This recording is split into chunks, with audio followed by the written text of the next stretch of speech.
নমস্কার বন্ধুরা, good farming YouTube চ্যানেলে আবারও আপনাদের সুস্বাগতম জানাই।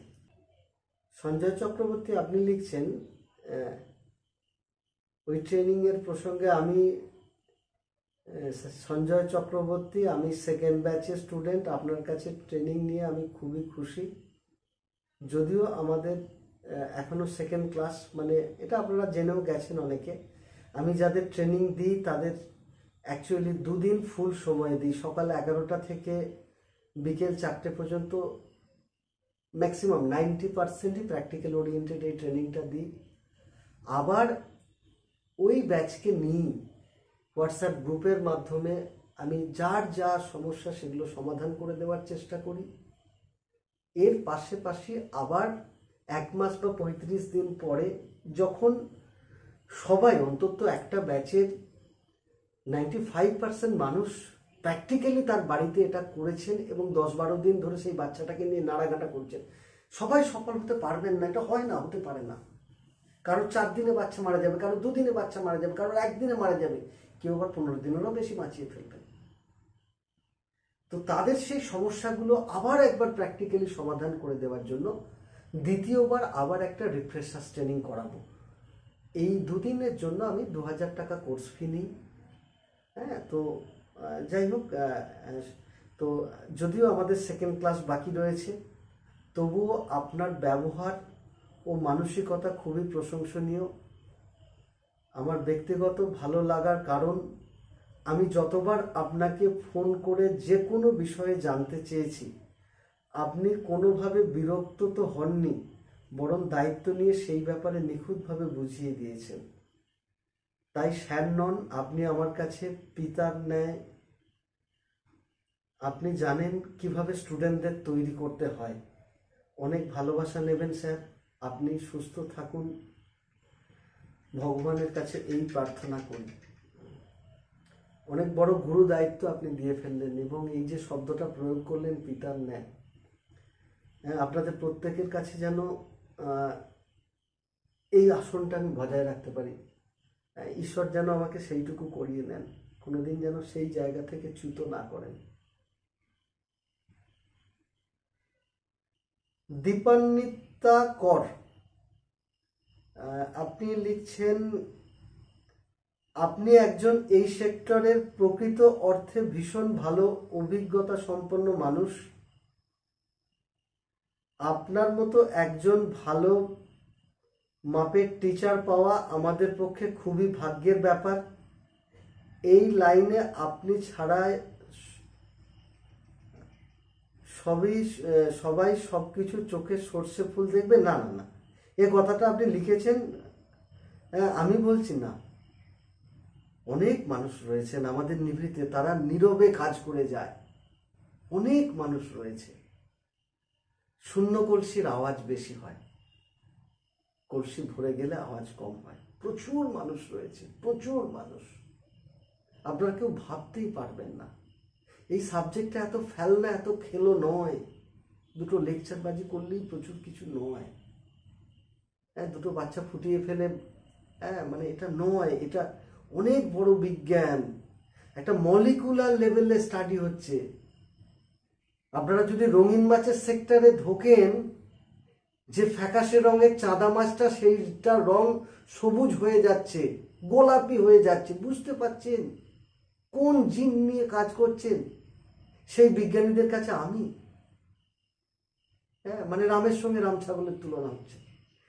চেষ্টা করছি একটা কৃষকের উপযোগী, একজন চাষি যাতে নিজের চারাটা নিজে তৈরি করে নিতে পারেন, সেই ধরনের একটা সহজ প্রযুক্তিকে দাঁড় করিয়ে দিয়ে যেতে নিজের জীবন দিয়ে, যাতে একজন চাষিকে না ঠকতে হয় এবং নিজের চারা নিজে তৈরির আনন্দ আলাদা, ভালোবাসা আলাদা, সন্তানের মতো অ্যাফিনিটি চলে আসে এবং যে জলে যে মাছটা জন্মায় সেই জলে সেই মাছটার বেঁচে থাকা, তার বৃদ্ধি, সবকিছু অনেক গুণ ভালো হয়। আর তো বললাম, ভালো মানের চারা বাজারে প্রায় নেই, ইনব্রিডিং মুক্ত চারা প্রায় নেই। এই করে কি হচ্ছে, যারা উদ্যোগী তৈরি হতে চাচ্ছে তাদের স্বপ্ন নষ্ট হয়ে যাচ্ছে, তাদের বিনিয়োগটা বিফলে চলে যাচ্ছে। সেই জন্যই একটা ঘরোয়া একটা ছোট সেটআপের দ্বারা চারা তৈরির প্রযুক্তিটাকে দাঁড় করিয়ে দিতে চাইছি। ঈশ্বর চাইলে আগামী দিনে আমি চাষটাকে নিয়েও আরো ব্যাপকভাবে কাজ করে আপনাদের তথ্য দিয়ে সাহায্য করতে পারবো। হ্যাঁ, ঠিক আছে, অনেক ধন্যবাদ স্যার আপনাকে। আপনি ছাড়া আমি অন্ধকার।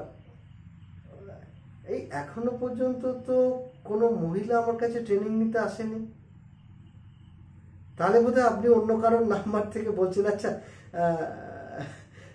যিনি বলছেন, হ্যাঁ, মানে আপনি ছাড়া আমি অন্ধকার নয়, আপনাদের সফলতাই হবে আমার সেরা প্রাপ্তি। আপনারা যেদিন প্রকৃত অর্থে প্রত্যেকে সফল হবেন, হ্যাঁ, সেদিনই আমার বেঁচে থাকার আনন্দ পাবো। আসলে আপনারা প্রত্যেকে সফল হন, আমি যতটা পারবো আপনাদের পাশে আছি। হ্যাঁ, ঠিক আছে, প্রত্যেকে শুভেচ্ছা ভালোবাসা নিন।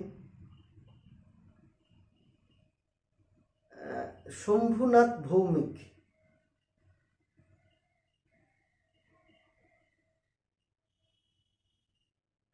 আপনি মাছ চাষের অওয়া কখা এই ভিডিওটা দেখে লিখেছেন, দাদা সব খুলে বলুন, আর যে বিষয়গুলো আছে ধীরে ধীরে বলবো, তা নাহলে এক্ষুনি মার চলবে আমার উপরে।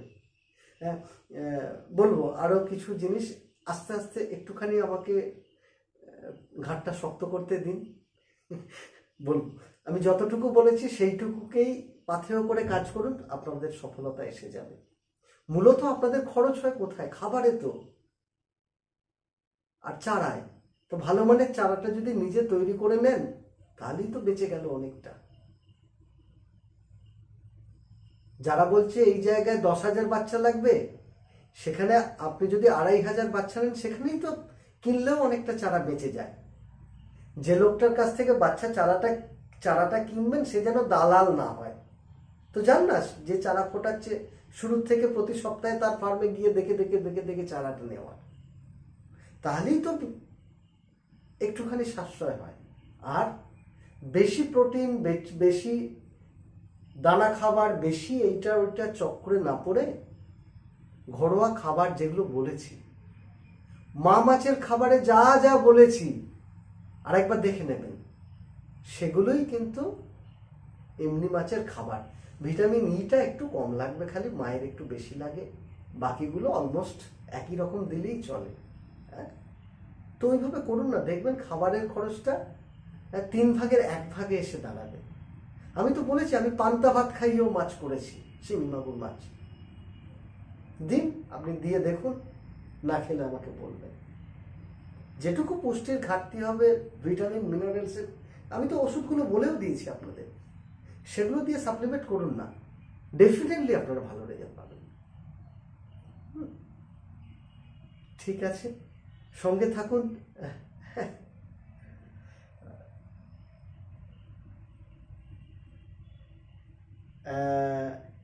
স্মার্ট ফার্মিং, আপনি লিখেছেন ইনফোসুরিয়া কি 2 দিনের রেনুকে ডাইরেক্ট দেওয়া যাবে?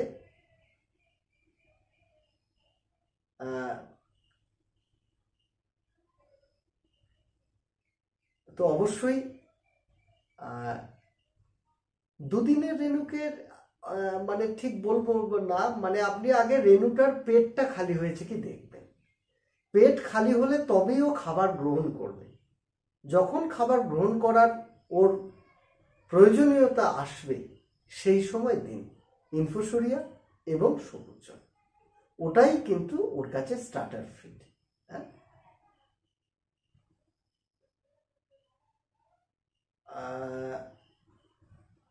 স্যার আপনি আবার লিখছেন, স্যার বাড়িতে গ্রিন ওয়াটার কিভাবে বানাবো? আমাদের পাড়ায় কোনো পুকুর নেই।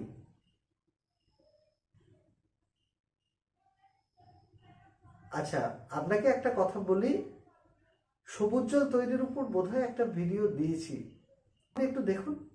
আচ্ছা, বিবেকানন্দ সিংহ, আপনি লিখছেন, স্যার হ্যাচ হয়ে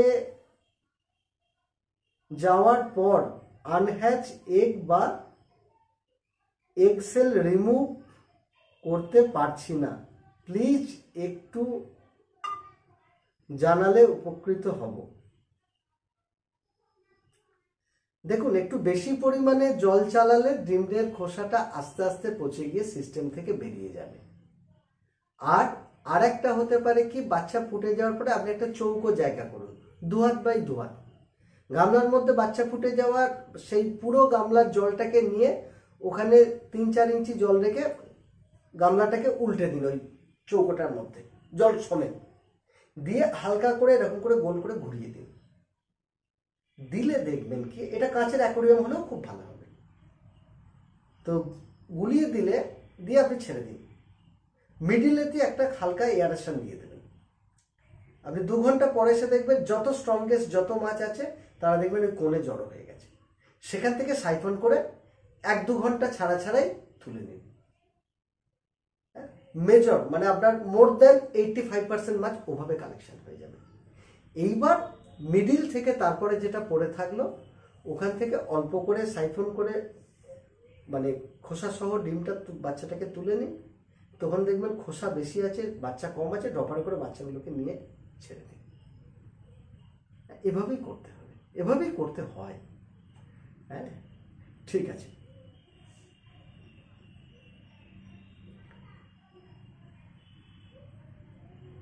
নৈহাটি বেবি ফিশ সাপ্লাই, আপনি লিখেছেন, আপনি তো একদম মানে কোর জায়গায় রয়েছেন। হ্যাঁ, আপনিও আমার সঙ্গে অনেকদিন থেকেই দেখেন ভিডিও, অসংখ্য ধন্যবাদ আপনাকে। স্যার, আমার 10 কাঠা একটা পুকুর আছে, সেখানে দেখছি প্রচুর পরিমাণে ব্যাঙাচি হয়েছে।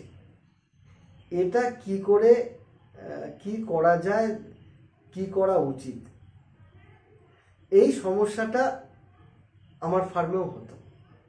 সত্যি ব্যাঙাচি নিয়ন্ত্রণের কোনো উপায় নেই, এবং ব্যাঙাচিটা আপনার মাছ থাকা অবস্থাতে হবে, আপনি কোনো ওষুধ দিয়েও মারতে পারবেন না। ওই জ্বালাতনে পড়ে আমি করলাম কি, ফার্মের, যদিও এটা আমার ছোট জায়গা বলে পসিবল হয়েছিল, কোনো কিছু দিয়ে ব্যাঙ আটকানো যায় না, যাচ্ছিল না। তাই আমি করলাম কি, ওই ফাইনালি টিন কিনে ওই চারিদিকটা ব্যারিকেড করে দিলাম। তা থেকে কিন্তু ব্যাঙাচির সমস্যাটা এড়ানো গেল। আর একটা পদ্ধতি হচ্ছে, আপনি যদি ব্যাঙাচি প্রচুর জন্মে যায় সেখানে ভাত ফেলে দেন, ভাত, প্রচুর পরিমাণে ব্যাঙাচি এসে ভাতের ওইখানটায় জড়ো হয়ে যাবে। এবার তখন ছেঁকে ছেঁকে তুলে নিলে আপনি পরিমাণটা অনেকটা কমাতে পারবেন, পুরোপুরি নির্মূল করতে পারবেন। আর ব্যাঙাচি এদের বাচ্চাকে নিশ্চিহ্ন করে দেবে, প্রচুর খেয়ে নেয়। হ্যাঁ, তো এই সমস্যাটা আমি ফেস করেছি। ওইভাবে ধরে ধরে কিছুটা ব্যাঙাচি কমিয়েছি, কিন্তু পরের বারে এইটা করে দেওয়াতে, ঘিরে দেওয়াতে মানে ব্যাঙাচির আর সমস্যাটা পরের বছর থেকে হয়নি। নেট দিয়ে হলেও আটকায় না, ওরা নেটের গায়ে দিয়ে কিভাবে যে উঠে যায়। আমি 4.5 ফুট উঁচু পর্যন্ত নেট দিয়ে ঘিরেছি, মশারির নেট দিয়ে, তাতেও ঢুকে গেছে। হ্যাঁ, তো সেইটাই ওইভাবেই আপনাকে করলে, কিন্তু টিন দিয়ে ঢোকেনি, আপনাকে এটা বলছি, টিন দিয়ে আপনি করে ঘিরে নিলে আপনি ব্যাঙাচি থেকে মুক্ত হবেন।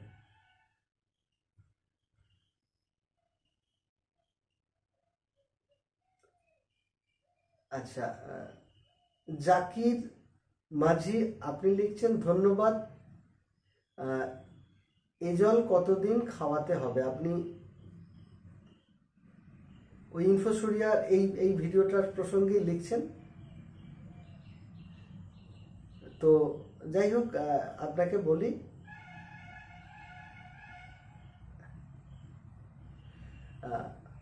আগেও বলে দিলাম, শুরুর 2-3 দিন তো অবশ্যই ইনফোসুরিয়া এরা খাবেই, তারপরে থাকলে ওরা ওদের পছন্দ মতো খাবে, প্রচুর পরিমাণে খাবে না।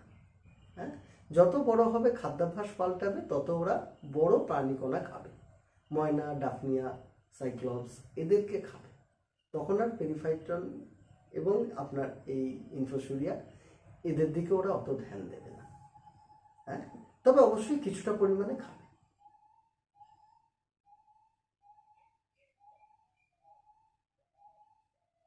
NSBDS ফ্যামিলি, আপনার লোগোটা খুব সুন্দর।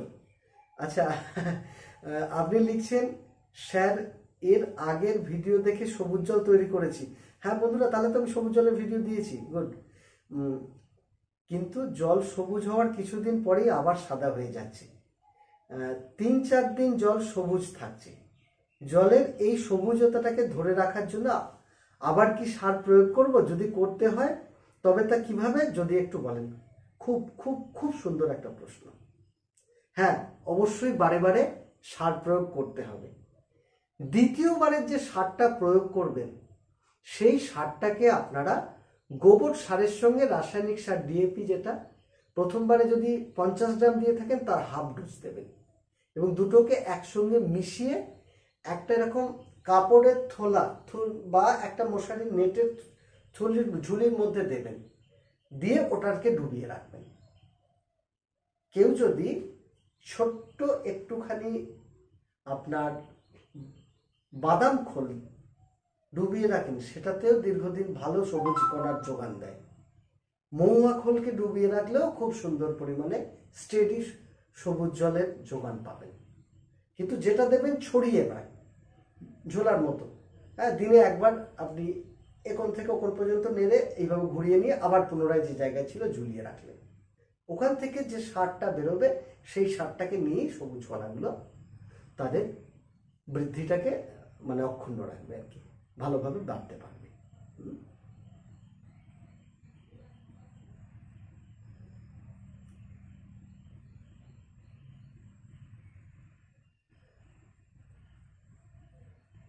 মাস্তির 5-3-2-4। আচ্ছা, আপনি লিখছেন পুকুরে শিঙি মাছ মারা যাচ্ছে, পেট পচন আর ফুলে মারা যাচ্ছে, পটাশিয়াম ও চুন দিয়েও কাজ হচ্ছে না, 10-15 পিস রোজ মারা যাচ্ছে, দয়া করে যদি কিছু বলেন। আচ্ছা, মূলত যদি পেট ফুলে মারা যাওয়াটা ম্যাক্সিমাম ক্ষেত্রে পেটে ইন্টারনাল ইনফেকশন অথবা ইনডাইজেশন মানে বদ হজম। তো যদি ইনফেকশন হয় তাহলে অ্যান্টিফাঙ্গাল ও অ্যান্টিব্যাকটেরিয়াল বোথ ওষুধ আপনাকে খাওয়াতে হবে। আপনাকে একটা ওষুধের নাম বলে দিচ্ছি, নরফ্লক্স টিজেড, মানুষের ওষুধ, নরফ্লক্স টিজেড। এর মধ্যে নরফ্লক্সাসিন আর টিনিডাজল এই দুটো আছে, খুব ভালো পেটের যে কোনো গন্ডগোলে কাজ দেবে। মানুষও খায়, মানুষেরই ওষুধ। তো এই ওষুধটাকে মানে প্রতি একটা ট্যাবলেট প্রতি 2 কেজি খাবারের সঙ্গে, আগে ট্যাবলেটটা জলে গুলে দেবেন, তাতে 2 কেজি খাবার ভেজাবেন, তারপর মাছকে খাওয়াবেন। এটা যদি 3 দিন খাওয়ান, পেটের ইন্টারনাল প্রবলেমগুলো কেটে যাবে। আর ডাইজেস্টিভ যে ব্যাপারটা, হজমের সমস্যায় অনেকে বেশ কিছু লিভার টনিক খাওয়ায়। হ্যাঁ, লিভার টনিকের ভেতর লিভ 52 খুব পপুলার, অনেককে খাওয়ায়, বলতে পারেন 80% লোক খাওয়ায়। হ্যাঁ, কেউ কেউ কার্বোজাইন বলে একটা ওষুধ আছে, সেটা খাওয়ায়। তো আপনি খাইয়ে দেখতে পারেন। তবে আমি বলবো আপনি সিম্পল ত্রিফলা কিনে নিন, মানে হরিতকি, জ্যৈষ্ঠমধু, বহেরার যে মিশ্রণ, সেটাকে জলেতে গরম করে ফোটান। মোটামুটি আপনার 1 বাটি 250 গ্রাম জলেতে আপনি 10 গ্রাম ওটা দিন, দিয়ে ফোটাতে ফোটাতে সেটা যখন 1 কাপ মতো অবস্থায় আসবে, ওই কাপটাকে ছেঁকে নিন, নিয়ে ওটাকে খাবারের সঙ্গে 2 থেকে 3 কেজি খাবারের সঙ্গে ওই জলটা করে ভিজিয়ে, এটা পরপর আপনি 3 দিন 5 দিন কেন 3 মাসও খাওয়াতে পারেন। ডেফিনেটলি এটা কাজের কাজ হবে। অর্গানিক জিনিস, এর কোনো বাজে প্রভাব থাকবে না। আমরা মানুষও খেয়ে উপকৃত, এবং ডেফিনেটলি মাছের উপকার পাবেন। এক ভদ্রলোক, তার পুকুরের পাড়ে আমলকি গাছ ছিল। তিনি আমাকে বলেছেন যে সেই পুকুরের মাছের যা স্বাদ, সেই পুকুরের মাছের যা বার, পাকা আমলকি অনেক ঝোড়ের জলে পড়ে। বলেছেন যে ওই আমার আরো 3টে পুকুর রয়েছে, সেই গ্রোথ, সেই স্বাদ পাই না। তো ডেফিনেটলি আপনার এটা কাজ দেবে। হ্যাঁ,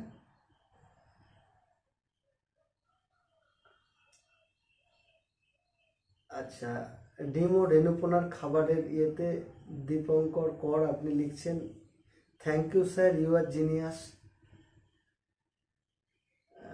আমার জিনিয়াস হওয়ার দরকার নেই, আপনাদের ভালোবাসা এবং স্বপ্নের সঙ্গী হলেই হবে।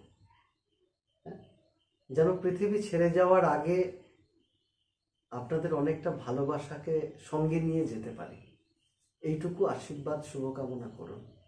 ঈশ্বর যেন এইটুকু আমার উপর করুণা করেন।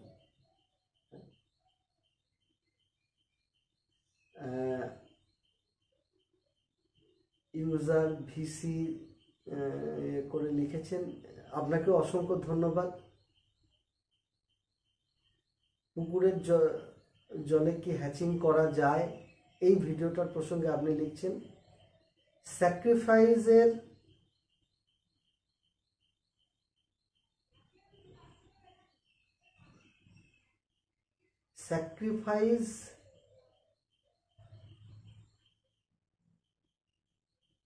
ব্রিডিং করার পর মাস্ট কি আলাদা থাকবে?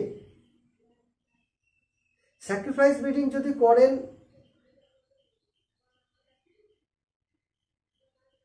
ও স্যাক্রিফাইস ব্রিডিংয়ে ইঞ্জেকশন করার পরে হয়তো এটা হবে। হ্যাঁ, তো ব্যাপারটা যেটা হচ্ছে, হ্যাঁ অবশ্যই স্যাক্রিফাইস ব্রিডিং যখন করবেন তখন আপনি ছেলে মাছ আর মেয়ে মাছকে আলাদা জায়গাতেই রাখবেন। এবার কখনো কখনো আমি এক একটা মেয়ে মাছ এক একটা ড্রামে বা এক একটা হাঁড়িতে এক একটা পাত্রে আলাদা আলাদা জায়গায় রাখতাম। এখন কি করি, অনেক মাছ করা হয়, সেই জন্য আলাদা রাখা হয় না, একটা চেম্বারের মধ্যেই সব মেয়ে মাছ দিয়ে দেওয়া হলো। সেখানে না ইঞ্জেকশন দেওয়া 2-3টে ছেলে মাছ দেওয়া হলো, কেন মেয়েটার উত্তেজনাটা আসতে হবে। তো সে যদি একটা ছেলেকে সঙ্গে পায়, পাশে পায়, তাহলে তার উত্তেজনাটা একটু বেশি আসবে। হ্যাঁ, তো ওখানে আমি গোটা 2-3 ছেলে ছেড়ে দিই, আর যেগুলোকে ইঞ্জেকশন দিয়ে ছেলে রাখি সেগুলোকে আলাদা জায়গায় রাখি। হ্যাঁ, ওদেরকে ব্রিড করতে, মানে ওই ইঞ্জেকশন দেওয়া ফিমেলের সঙ্গে রাখি না। ডিমের কোয়ালিটি কিন্তু অনেক বেটার দেখি। যাই হোক, আপনারা এইভাবে করে দেখতে পারেন। আচ্ছা, হরমোন ইঞ্জেকশন ডোজ কত? এখানে লিখেছেন ইউজার ওই VC6 আইডি, আপনি লিখছেন আনস্যাক্রিফাইস ব্রিডিং এর সময় মাছকে ইঞ্জেকশন। আচ্ছা আচ্ছা, হ্যাঁ হ্যাঁ, ওটা ওই উত্তরটা দিলাম। আচ্ছা, এবার লিখছেন দীপান্বিতা কর, আপনি লিখছেন ট্রেনিংয়ের ভিডিও প্রসঙ্গে, এটা আপনারা দেখে নেবেন। আমার নামে উনি অনেক কথা বলেছেন, ভালো কথা শুনতে ভালোই লাগে। ইনি হচ্ছেন একজন সৎ মানুষ, কারণ ওনার কাছে ট্রেনিং না নিলে বোঝা যেত না। ট্রেনিং শেষ হবার পরেও উনি যেভাবে আমাদের হেল্প করেন সেটা অকল্পনীয়। ভালো থাকবেন স্যার। হ্যাঁ, আপনারাও ভালোবাসা নিন।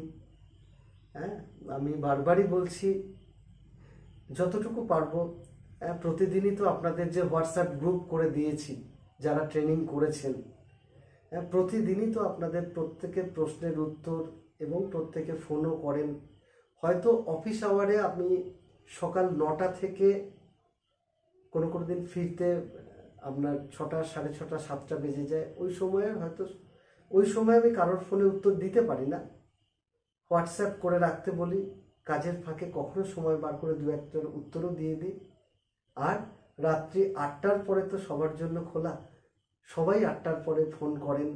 হ্যাঁ, কখনো কখনো গৃহিণীর সঙ্গে একটু যে তোমাকে একদিনও পাবো না, একটু নিজেদের মতো করে গল্প করার সময়। কেননা তুমি সেই যে ফোন নিয়ে ছাদে উঠছো 8টার সময় আর একেবারে নামছো 10:30 11টায়। হ্যাঁ, ছেলে ছোট, এই 8 বছর প্লাস, সে এখনো অভিযোগটা করে না, কিন্তু গৃহিণী করে। যাই হোক, আপনারা অনেকেই প্রশ্ন করেন, অনেকেই ফোন করেন, সাধ্যমতো চেষ্টা করি আপনাদের সৎ পরামর্শ দেওয়ার। যাই হোক, প্রত্যেকের ভালো হলে আমারও ভালো লাগবে। স্মার্ট ফার্মিং, আপনি ওই 150 টাকা থেকে 1000 টাকার যে একটা হিন্দি ভিডিও দিয়েছিলাম, ওখানে লিখেছেন, স্যার সদ্য ফোটা বাচ্চার ডিমের পচা খোসাগুলো কিভাবে আলাদা করব, এই নিয়ে একটা ভিডিও দিলে উপকৃত হব। ডেফিনেটলি আপনাদের, ঠিক আছে, আমি একটা ভিডিও বানিয়ে দেবো এর উপরে। আসলে কি, আমি তো থাকি 24 পরগনায়, আর ফার্মটা বর্ধমানে। সেই বর্ধমানে গিয়ে পৌঁছাই শনিবার রাত্রে, আবার রবিবার বিকালে বেরিয়ে চলে আসি। খুব অল্প সময় থাকি, সব সময় সব ডকুমেন্টারিটা করা হয়ে ওঠে না। তো আপনারা যখন চাইছেন, ডেফিনেটলি আমি এই বিষয়টার উপরে একটা ভিডিও করে দেব। এমডি আমিরুদ্দিন, আপনি লিখছেন যে স্যার, আমার বিনীত নিবেদন এই যে কই মাছের ভিডিও দেবেন একটা প্লিজ। কই ছিল আমার একটা স্বপ্নের মাছ, কিন্তু কইয়ের উপরে কেন ভিডিও বানাচ্ছি না জানেন? বেসিক্যালি কইয়ের বাজার, চাষ বলতে গেলে এখন দেশি কইয়ের চাষ নেই, যা হচ্ছে ভিয়েতনাম আর থাইল্যান্ডের কই। আমি বাংলাদেশ বা পৃথিবীর অন্য দেশের প্রেক্ষিতে কি বাজার আছে জানি না। আমি এই 24 পরগনার প্রেক্ষিতে বলছি, এই ক্যানিং বা এই জয়নগর এর আশেপাশের যে কটা বাজার রয়েছে, এই হাইব্রিড, ওরা বলে হাইব্রিড কই, এই কইটার বাজার নেমে যাচ্ছে 100 থেকে 110-15 টাকা। তো ফিড খাইয়ে এই মাছটা করতে গিয়ে তো আপনার ওই 100 থেকে 110 টাকা খরচই হয়ে যাবে।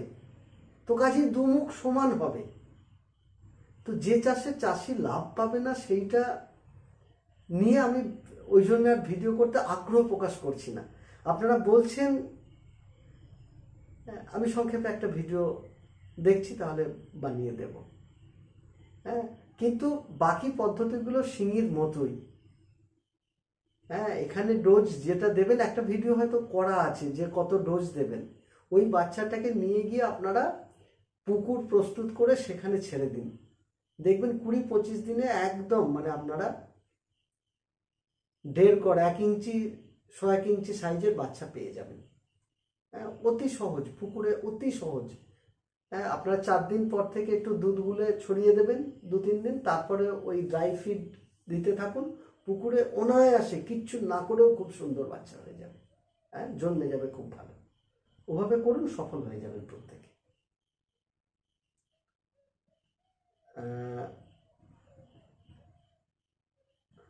মাছ ব্রিডিংয়ের প্র্যাকটিক্যাল ট্রেনিংয়ে আমি অশোক বন্দ্যোপাধ্যায় স্যার আমাকে ট্রেনিং দিয়েছেন। আমার এক্সপিরিয়েন্স হলো যে এর থেকে বেস্ট কিছু কম খরচে কিছু হয়ই না। স্যার, আমার প্রণাম নেবেন আমাকে ঠিক রাস্তা দেখাবার জন্য। আপনিও আমার শুভেচ্ছা শুভকামনা নেবেন। আপনাদের প্রত্যেকের সফলতাই কামনা করি।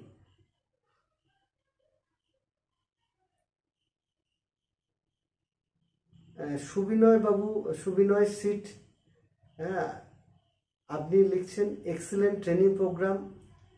I am 25/6/2023 batch. Thank you sir. Subinoy বাবুর প্রয়াসকে অসংখ্য ধন্যবাদ। প্রায় 60 বছরের একজন মানুষ সল্টলেকে থাকেন, তিনি মানে এই ট্রেনিংয়ে অংশগ্রহণ করেছিলেন এবং মানে সল্টলেকের মতো জায়গা থেকে তিনি যে প্রয়াসটা নিয়েছেন এই বয়সে, সত্যিই স্যালুট করার মতো, অসাধারণ। মানে আপনার উদ্যোগ, উদ্যমতা। ডেফিনেটলি ঈশ্বরের কাছে আমি আপনার প্রতিটা পদক্ষেপে সফলতা কামনা করছি এবং আপনার সুস্থ জীবন, দীর্ঘায়ু জীবন কামনা করছি। প্রশ্নোত্তর পর্ব প্রসঙ্গে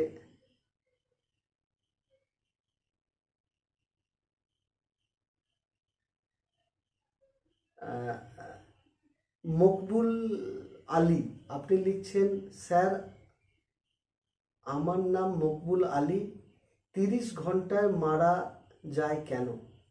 আচ্ছা, কোন মাছের রেণু আপনি প্রসঙ্গত আশা করছি শিঙি মাগুর মাছ প্রসঙ্গেই বলবেন। 30 ঘন্টাতে মারা যাচ্ছে, এইটা একটা মানে আমি ঠিক বুঝতে পারছি না, মানে রেণুটা কি 30 ঘন্টা বয়সে গিয়ে মারা যাচ্ছে? রেণু যদি 30 ঘন্টা বয়সে গিয়ে মারা যায় তাহলে সেটা ডেফিনেটলি তার একটা মানে খাবারের সমস্যা নয়, সেটা হচ্ছে ইনফেকশনের সমস্যা। কেন 30 ঘন্টায় কোনো মাছই খাবারের অভাবে মারা যাবে না। তো কোনো না কোনো প্যাথোজেন, সেটা ব্যাকটেরিয়া হতে পারে, ফাঙ্গাস হতে পারে, তাদের কারোর না কারোর আক্রমণে ওই বয়সে মাছটা মারা যাবে।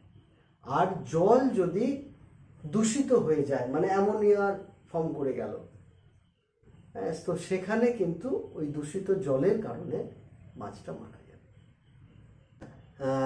শুভ্রজ্যোতি বর্মন আপনি শিং মাছের ব্রিডিং এই প্রসঙ্গে লিখছেন, শিঙির ডিম দিচ্ছে প্রচুর, বাচ্চা 10-12 দিন কোনো মর্টালিটি নেই, বাট রেণু বেশি দিন টিকছে না, 2 ইয়ার থেকে এই জায়গায় আটকে আছি, ফেল অ্যান্ড ফেল, কিছু বলুন স্যার। শুভজ্যোতিবাবু আমি আপনাকে বলবো, এই যে মাছগুলো ওই 12 দিনের পরে মারা যাচ্ছে, ডেফিনেটলি এর কারণ হচ্ছে ইনফেকশন। আর সুইটেবল খাবার না হলে মাছটা ওই স্টেজটায় তার সঙ্গে ফাইট করে পাচ্ছে না। আপনি যেটা করুন, এবার ইনফেকশনগুলো কাদের কোন অ্যাঙ্গেল থেকে হয়, ফাঙ্গাল ইনফেকশন হতে পারে, ব্যাকটেরিয়াল ইনফেকশন হতে পারে, ভাইরাল ইনফেকশন হতে পারে। ভাইরাল ইনফেকশন ইন জেনারেলি হয় না, হলে কিছু করার নেই, বাট আমরা রেস্ট্রিক্ট করতে পারি ফাঙ্গাল ইনফেকশনকে, ব্যাকটেরিয়াল ইনফেকশনকে। আপনি যেটা করুন, 11 দিনের মাথায় মাছটা 12 দিনে মারা যাচ্ছে বলছেন, 10 থেকে 12 দিন, আপনি তাহলে 9 দিনের মাথাতে যে ট্যাঙ্কে মাছটা আছে ট্যাঙ্ক চেঞ্জ করে দেবেন, অন্য একটা চেম্বারে নিয়ে যাবেন মাছটাকে, এবং যে ঘনত্ব আছে ওটাকে পাতলা করে দেবেন। ফার্স্ট কন্ডিশন এটা। তার আগের দিনে ওই চেম্বারে জল তুলে রাখবেন যেন টেম্পারেচার শক না হয়, সেই জলেতে নিয়ে গিয়ে মাছটাকে দেবেন। মাছের গায়ে বেশি করে জল নিয়ে তবে মাছটাকে নিয়ে যাবেন। মাছের গায়ে যেন নেট না লাগে, হাত না লাগে, সুতির যে পাতলা কাপড়গুলো হয় সেই কাপড়ে মাছটাকে ধরবেন, ধরে অন্য চেম্বারে শিফট করবেন। ধরার পরে ওই জলের মধ্যে আপনি টেট্রাসাইক্লিন হাইড্রোক্লোরাইড কিছুটা দিয়ে দেবেন, এবং যে জলের মধ্যে রাখবেন আপনি মাছটা, ওই জলেতে আপনি টেট্রাসাইক্লিন হাইড্রোক্লোরাইড দেবেন। যত লিটার জল তত মিলিগ্রাম। আপনি এইটুকু করে একবার দেখুন, এতে ব্যাকটেরিয়াল কন্টামিনেশন 100% রিমুভ হয়ে যাবে। যদি না এই ওষুধটাকে আপনি ভুলভাবে আগে থেকে খাইয়ে রাখেন, বহুজন না জেনে না বুঝে শুরুর থেকেই অ্যান্টিবায়োটিক, শুরুর থেকে ওষুধ দিতে থাকে। আর আপনার ফাঙ্গাল ইনফেকশনের জন্য আপনারা যেটা করবেন, ওই মাছটাকে ফ্লুকোনাজল 150 mg খাবারের সঙ্গে 2-3 দিন খাওয়াবেন। প্রয়োজনে ফ্লুকোনাজল আপনার যদি 10/10 চেম্বার হয়, সেখানে 4টে 150 mg ফ্লুকোনাজল দেবেন। জলে গুলে এটা। অক্সিটেট্রাসাইক্লিন যেমন দেবেন, ফ্লুকোনাজল দেবেন, আর খাবারের সঙ্গে আপনি 3 দিন ফ্লুকোনাজল খাওয়াবেন। আমি আশা করছি আপনার সমস্যাটা সমাধান হয়ে যাবে। কিন্তু কি হলো না হলো সেটা আমাকে অবশ্যই জানাবেন।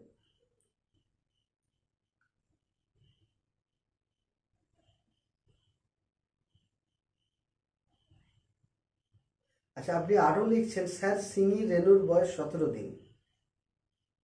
যখন থেকে ছেড়েছি তখন 5-6 ছিল, বাট এখন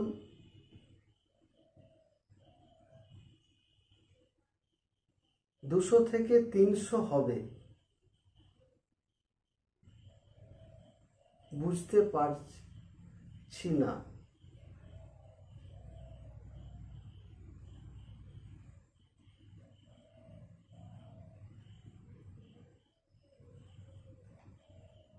আপনার প্রশ্নটা আমিও কিছু বুঝতে পারছি না। আপনি আবার প্রশ্নটা কি বলতে চেয়েছেন? কেননা আপনি যেটা লিখেছেন, স্যার সিঙি রেনুর বয়স 17 দিন। যখন ট্যাঙ্কে ছেড়েছি তখন 5/6 ছিল, বাট এখন 200 থেকে 300 হবে। বুঝতে পারছি না। এটা উত্তর দেওয়া আমার পক্ষে অসম্ভব। কেন, আপনি নিজে দুবেলা দেখে আপনি যদি 5টা থেকে 6টা মাছ ছেড়ে যদি 200 থেকে 300টা মাছ পেয়ে যান, তো আপনি এই রেশিওতে বাড়লে আপনি তো মানে মশাই রাজা হয়ে যাবেন। এই উত্তর আমি দিতে পারবো না, এটা আমার বোধগম্যের বাইরে। ব্রুডার ফিশ ম্যানেজমেন্ট ট্যাঙ্ক এই প্রসঙ্গেই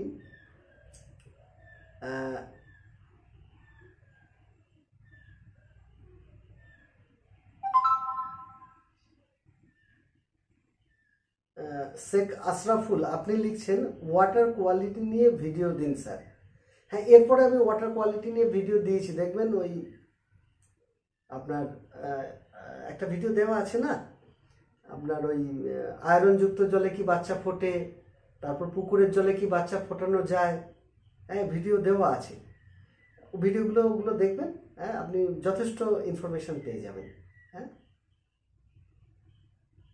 আর আজকের আলোচনা যেগুলো এর আগে করেছি ওগুলো শুনলেও আপনি ওয়াটার প্যারামিটার্স নিয়েও এর আগে আলোচনা করেছি। আচ্ছা,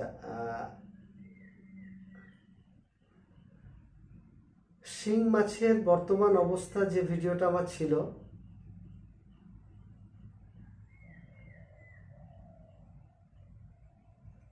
ওয়াটার হেভেন এই চ্যানেলের পক্ষ থেকে আপনি লিখছেন, দাদা হরমোন ছাড়া ডিমওয়ালা শিং কই মাছকে শাওয়ার বা পানিতে পাম্পের মাধ্যমে গতি দিলে কি ডিম ফুটবে?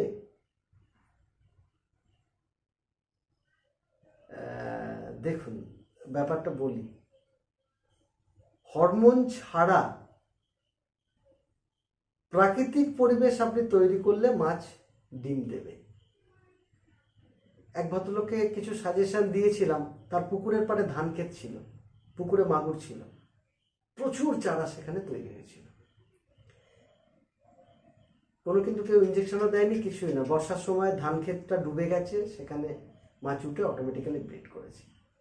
আবার এমন ঘটনাও ঘটেছে, বাজার থেকে মাছ কিনছি যখন, সেই মাছটার ডিম বেরোনো, মানে ওরা জোড়াটা ব্রিড, দেখবেন অনেকে পোলো বা পলই করে মাছ চেপে চেপে ধরে না, রাত্রে যখন ধরে তখন হয়তো ওরা ব্রিড করছিল, সেই অবস্থা। সেই মাছ পরের দিন সকালেই বাজার থেকে কিনে এনে চাপ দিয়ে তার ডিম বার করে পুরুষকে কেটে মিশিয়ে তার থেকেও সুন্দর বাচ্চা পেয়েছি। হ্যাঁ, তো এই গোটা জিনিসটা একটা পরিবেশ বা পরিস্থিতির উপর নির্ভর করে। দুটো শিঙি দুটো মাগুরকে যদি আপনি অ্যাকোরিয়াম বা ট্যাঙ্কে রেখে দেন, জীবনেও ডিম দেবে না, এটুকু বলতে পারি। অবশ্যই ভালো পরিবেশ, ব্রিডিংয়ের উপযোগী পরিবেশ পেলে তারা হরমোন ছাড়াই ডিম দেবে। হ্যাঁ, তো এটা গোটাটা আপনি ওই পরিবেশ তৈরিটার উপরে যদি ঠিকভাবে করেন, তাহলে ওরা ডিম দিতে পারে।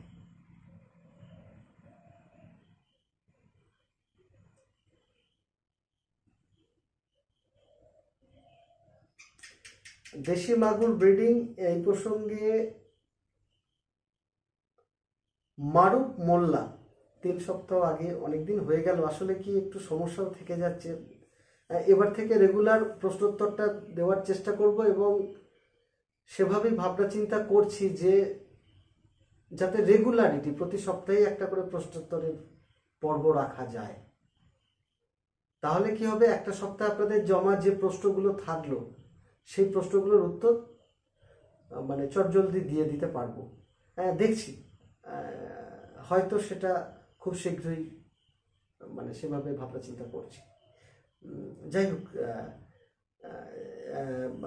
মানে আপনি প্রশ্ন করেছেন যে স্যার মাছের ড্রপসি রোগ নিয়ে একটু বলবেন, কেন হয়, এর প্রতিকার কি?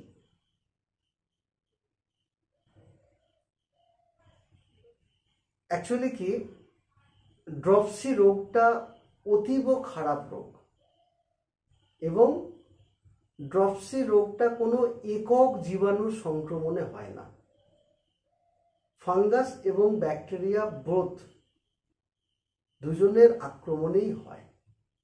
আর একটা জিনিস হচ্ছে, অত্যন্ত খারাপ ম্যানেজমেন্ট ছাড়া ড্রপসি হয় না। যে পুকুর আজ 3 বছর কাটানো হয়নি, সংস্কারই করা হয়নি, নিয়মিত চুন পড়ে না, খাবার তো চুবেই যায়, সেই সমস্ত পুকুরগুলোতেই দেখবেন বেশি ড্রপসি হয়।